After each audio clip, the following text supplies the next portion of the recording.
I had just stepped through the hotel entrance when I caught her remark. "Oh, wonderful. The maintenance man has finally arrived."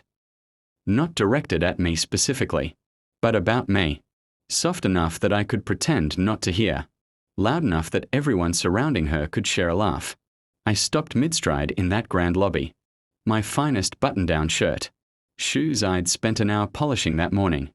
And suddenly, at 64 years old, I felt like an awkward teenager who had stumbled into somewhere he clearly didn't belong. What made it cut deeper?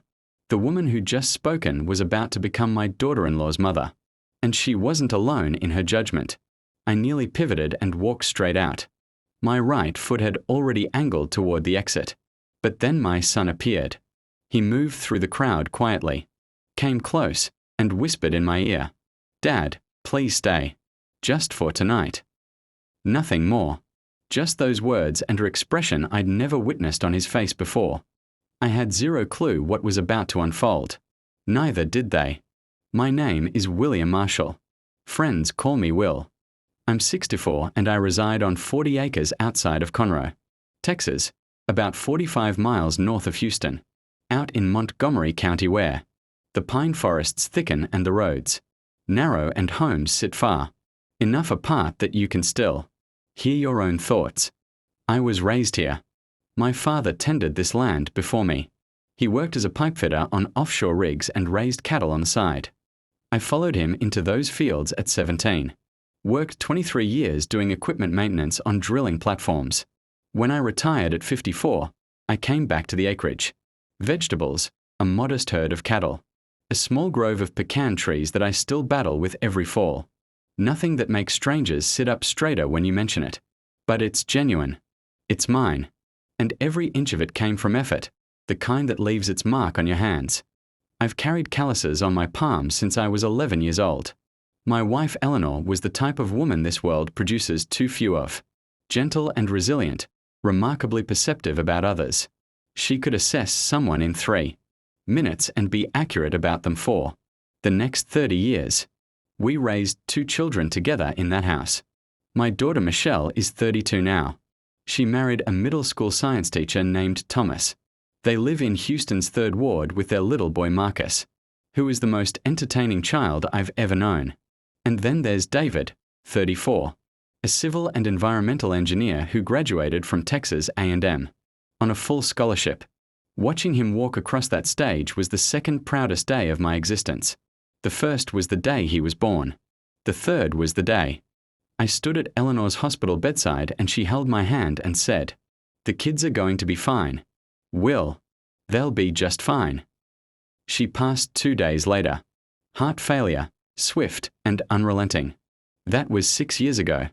And I won't pretend it doesn't still take my breath away sometimes. David and I grew closer after Eleanor left. He came to the farm every weekend without exception. We'd labor together in the mornings, share lunch on the back porch, talk until darkness settled beyond the tree line. He was thriving, consulting on water systems and property management for agricultural operations across East Texas. Decent salary, good life. But beyond all that, he was there. He was my son in every meaningful way. About 18 months ago, he brought someone home. Her name was Natalie Ashford. She came from Paradise Valley, Arizona. The kind of Paradise Valley wealth that doesn't announce itself openly, but does so in subtle, intentional ways. Her father, Gregory Ashford, controlled a holding company focused on commercial development. Her mother, Margaret, sat on non-profit boards and had never in her life said something she hadn't carefully rehearsed beforehand. When David introduced Natalie at a Sunday dinner at the farm, she maintained a pleasant expression throughout. Gracious, measured, not a single thing visibly wrong on the surface. But Eleanor always told me, study the eyes. Mouths can deceive. Eyes take more effort. Natalie's eyes, when they fell on me, did something I'd encountered before and never appreciated. A silent assessment. Scanning the kitchen, my hands, the pegboard where I hang my equipment. She wasn't impolite, never uttered anything inappropriate. But she was evaluating. And I had the definite sense I wasn't meeting whatever criteria she was applying. I convinced myself I was being an overprotective father, I talked myself out of it for over a year. Gregory and Margaret. Ashford were the sort of people who make a space feel smaller the instant they enter. I visited their property in Paradise Valley once. Sprawling home. Pool, detached guest quarters. A 4-car garage containing 2 vehicles I couldn't identify. Gregory shook my hand the way you touch something you're required to handle. Margaret asked about farming the way people inquire about a pastime they can barely conceal there. Condescension toward. She used the word bucolic to characterize my livelihood. I had to verify later that she was indeed being patronizing. But David was content, so I held my tongue and kept showing up. Then came the engagement celebration, the Post Oak Hotel in Houston. Nearly 60 guests. I arrived slightly late due to a situation that morning. Plus the drive, though I had prepared properly. Pressed my clothes, shined my boots until they gleamed. I walked in doing my absolute best with what I possessed. And that's when I overheard her. Natalie's voice to her mother standing right beside her, casual and dismissive. Oh good. The maintenance man finally made it. I cannot tell you precisely how many people heard it. Enough. I noticed a woman glance away quickly. I saw a man suddenly find something fascinating in his beverage. The room did that thing rooms do when something uncomfortable passes through. A ripple of near silence. I turned to depart. I'll be honest with you right now. I had one hand already reaching toward that door. 64 years of living and I still felt like a 10-year-old who didn't know which utensil to use. That is what shame does to a person. It doesn't care about your age.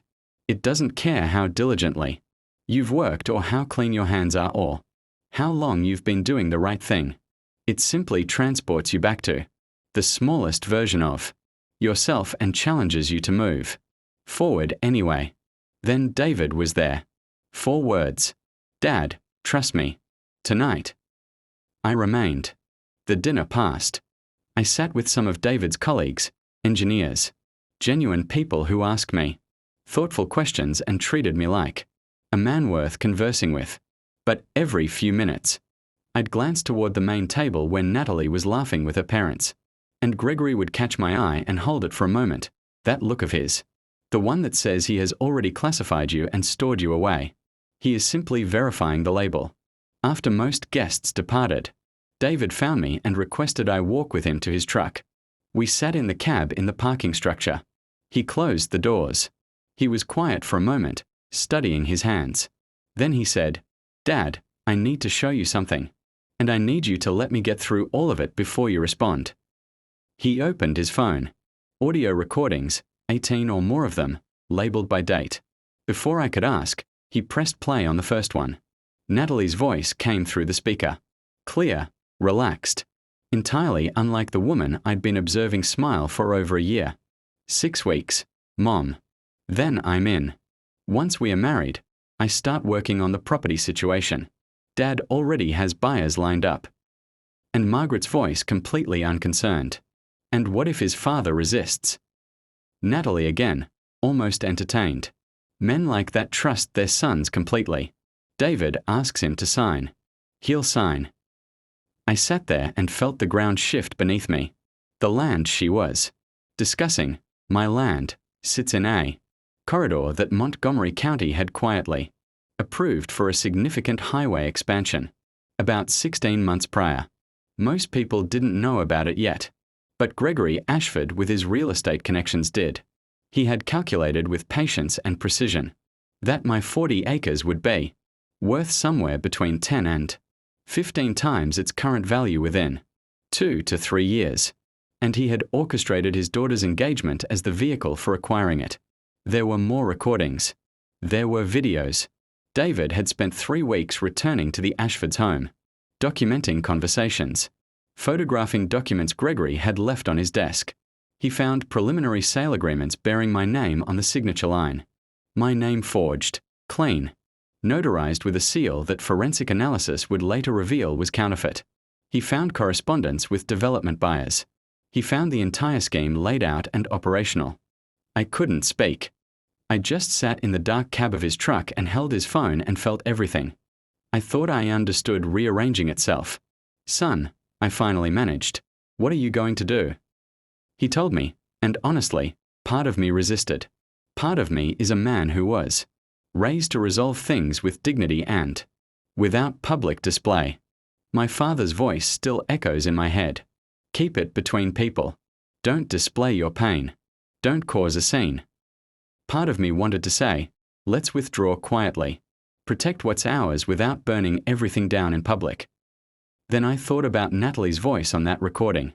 Casual, slightly amused. Planning the disposal of my life's work the same way you'd plan a weekend trip. I thought about Gregory's hand on David's shoulder at that dinner. That pat that said, she's your responsibility now. I thought about Eleanor and I thought about what she always said.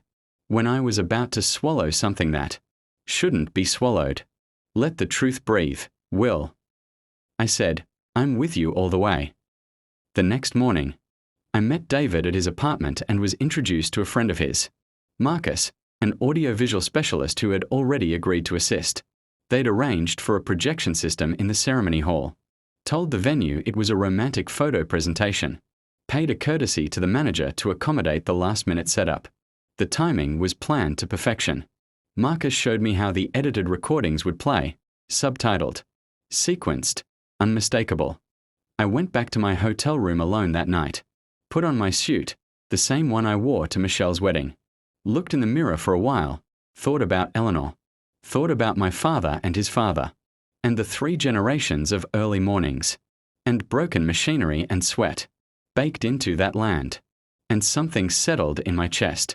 Not anger, not even anticipation, just clarity. The ceremony was set for 2 in the afternoon. I arrived early and watched the room fill. The Ashfords' contingent appeared first. Gregory with his chest forward. Margaret in a dress that probably cost more than my truck payment. Their circle flowed in behind them, the whole theatre of respectability. David stood at the front of the room in his black suit. And to every other person there, he looked like a nervous groom waiting. I knew my son. I could read him across 50 feet. His jaw was set. His hands were still. He was ready. The music started. Natalie appeared at the back of the room, in a gown that probably had its own insurance policy. She walked the aisle on Gregory's arm, radiating everything she wanted people to perceive. Gregory handed her to David with a look I can only describe as triumphant, a man convinced. He had just completed a transaction. He went to sit beside Margaret. Margaret looked across at me. I held her eyes and did not look away. The officiant welcomed everyone. Greetings were given. Someone near the front began to cry. Gregory maintained that smile. And then the officiant turned to David. David Marshall, do you take Natalie Ashford to be your lawfully wedded wife? David raised his hand. Before I answer, he said in a voice that reached every corner of that room without needing to be raised. There is something every person here has a right to see. The officiant blinked. Natalie's smile froze completely. And at the back of the room, the screen lit up. I want to slow this down for you because it happened gradually. The room didn't understand all at once. First, there was confusion, heads turning, people leaning toward each other. Then there was recognition as Natalie's face appeared on the footage, and her voice came through the room speakers. And then there was silence. Not the quiet kind. The kind where everyone in a room arrives at the same, understanding at exactly the same moment. Her voice filling the space. Once we are married, I start working on the property situation. Dad already has buyers lined up. Her mother asking what happens if I resist. Natalie with that slight amusement. Men like that trust their sons completely. I was watching guests' faces rather than the screen.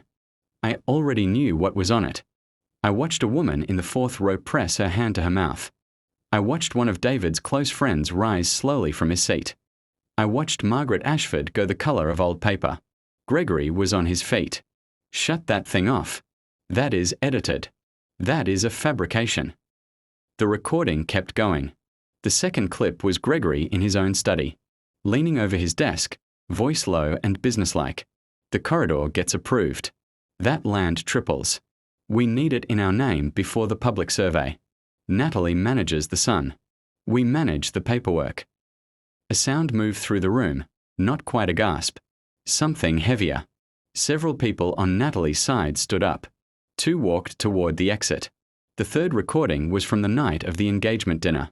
2 women's voices clearly in a restroom touching up their appearances. Natalie, I don't know how much longer I can smile at that man.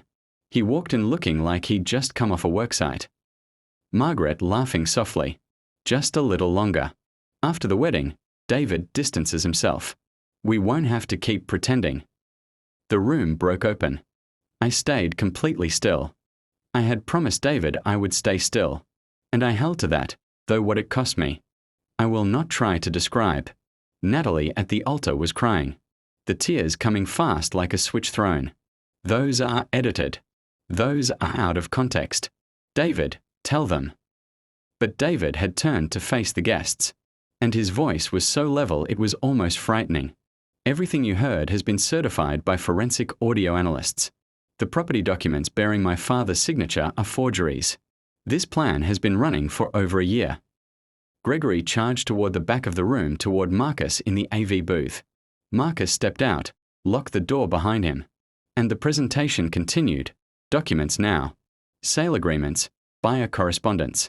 Projected profits, Gregory's name on all of it. Dates of contact that preceded the engagement by months. Then a man in the third row stood. He was maybe 55, well-dressed, but without performance about it. He introduced himself to the room without drama. My name is Arthur Bennett. I serve as an assistant district attorney for Harris County. I was invited to this ceremony as a personal friend of the Ashford family. He looked directly at Gregory.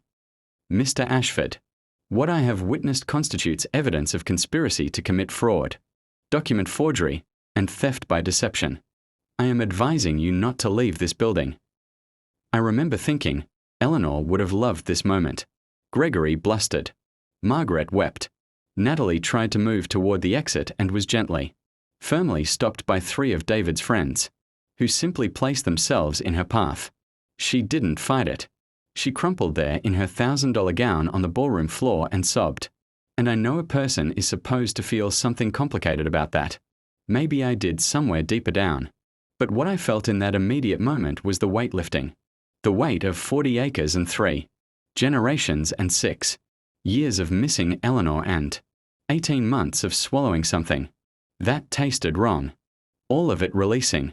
If you have ever walked into a room where you felt like you didn't quite belong, where you'd done everything right and still felt the invisible judgment, you know exactly what the release of that weight feels like. That moment when the truth catches up to what you already knew in your gut but couldn't prove. That moment when the room stops looking through you and starts actually seeing. Police arrived within 20 minutes. All 3 Ashfords were escorted out. Gregory still arguing. Margaret behind dark glasses. Natalie with her veil askew. Some guests filmed on their phones. Others stood in stunned silence. One of Natalie's cousins came to David crying, saying she was sorry, that she truly hadn't known. The officiant had gone. The catering sat untouched. The music was cued and waiting. David found me in the thinning crowd, and we stood side by side without talking for a while. Then he said, "The food's already paid for, Dad." I looked around. Some guests had left, but David's real friends were still there. Michelle had rushed over the moment she heard, her husband, Thomas, beside her. A handful of Natalie's own extended family had quietly chosen which side of the room to stand on.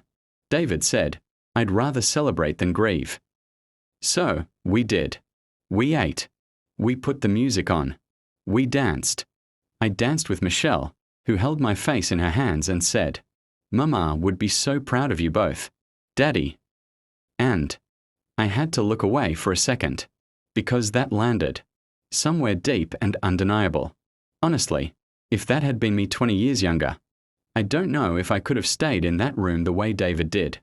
I don't know if I could have held myself still through those recordings playing, watching the woman. I loved to reduce my father to a punchline while guests who barely knew us turned to stare. That kind of sustained composure, the kind that doesn't flinch and doesn't perform, is its own kind of strength. I want you to sit with that. In the weeks that followed, Arthur Bennett built the case methodically. David provided every recording and document. Forensic experts authenticated all of it. The investigation revealed what we hadn't fully known. The Ashfords were in serious financial trouble. The Paradise Valley estate, the charity boards, the holding company. All of it was a facade held, together with debt and the kind of borrowed credibility that requires a continuous supply of new victims. Gregory had civil judgments in 2 other states. Margaret had maxed credit instruments across 4 accounts.